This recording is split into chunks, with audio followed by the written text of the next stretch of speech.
You know, I think there are a couple of things that people are very curious about.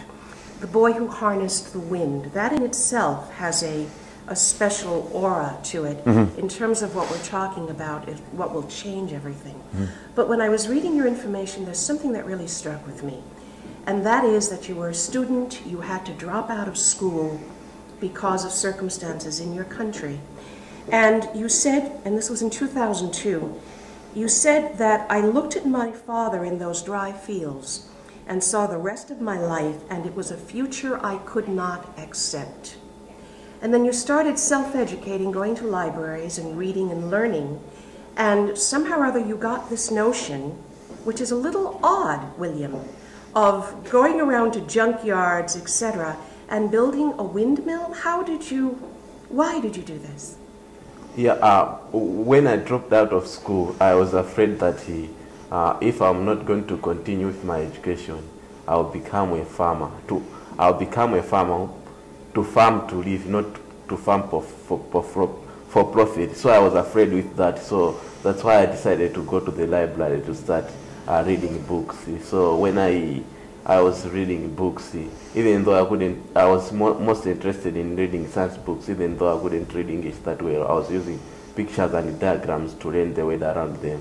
Then in the other book, which had the pictures of the windmill, and then I said, the book said that windmill could pump water and generate electricity. I said if I can manage to make a windmill to pump water, I'll be able to study irrigation for my crops, and then my family will no longer go hungry again. So the picture of the windmill in that book, I said that if this picture it is in this book, it means that someone somewhere else built it. So I can also do the same thing. I can build it. Yeah. What impact has that had on your community? That had a big impact in my community. First, it started with my family. We were using windmill to power light bulbs, and then we were no longer using a kerosene lamp, which was causing smokes and then causing us coughing all the time.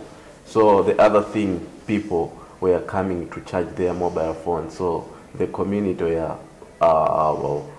were benefiting from it, and then afterwards, after I did it, I was invited to attend a conference, a TED conference in Arusha, Tanzania, and then somewhere which has helped me to drill a deep well. So we have a deep well where we pump water, and then using a solar pump.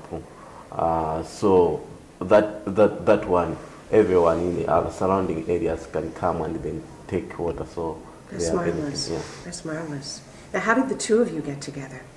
Before I met William, I'd been a reporter in the Congo for 4 years for the Associated Press and for Harper's, and reported the kind of news that you see coming out of Africa a lot. I reported the rapes and the massacres and the just kind of the mass death and bad news, and ended up writing a book about that called All Things Must Fight to Live. And as I was turning that in, I was feeling a little despondent, a little bit burned out about my old patch, as you will, and see this Wall Street Journal article after William had gone to the TED conference, and it's about this kid in Malawi who built windmills out of garbage. And I said, you know, this is the story that I've always wanted to tell from Africa.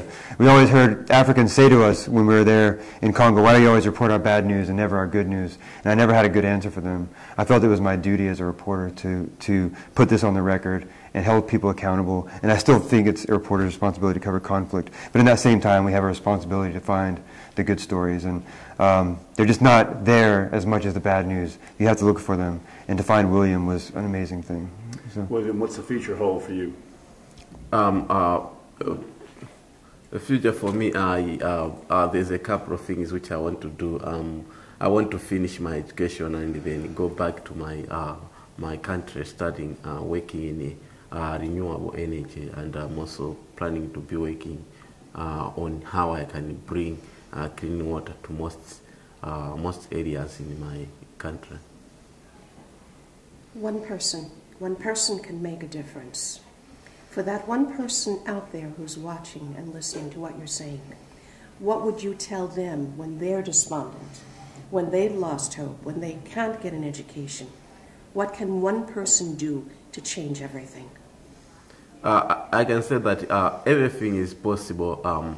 What you have to need to do is just try it. I know that anytime when you are studying a new thing, there will be resistance. Resistance will never will be there all the time. But what you need is to trust yourself, and then you can do it. Anything you want to do it, you can do it. Yeah. And finally, Bryan, you're obviously have reported on this story. Anything else you've got going on regarding this that viewer might like to know about? We've been on this book tour over the past few weeks, and I'm really encouraged by the response we're getting. I just want to kind of add to what William is saying. If there's one William Kamkwamba in Malawi, there must be thousands of him in Africa. And if we talk about saving, we're at this conference, and there's a lot of these people talking about saving Africa. Well, if you want to save Africa, the way to do it is not throwing money at it or food aid at it. It's finding guys like William Kamkwamba and giving them a little sliver of opportunity. And if we can raise guys like this up, that continent will save itself, which is what they want to do anyway. And so he's where it starts, I think. So. Well, thank you very much. Yeah. Thank you. Thanks. Thank you very much.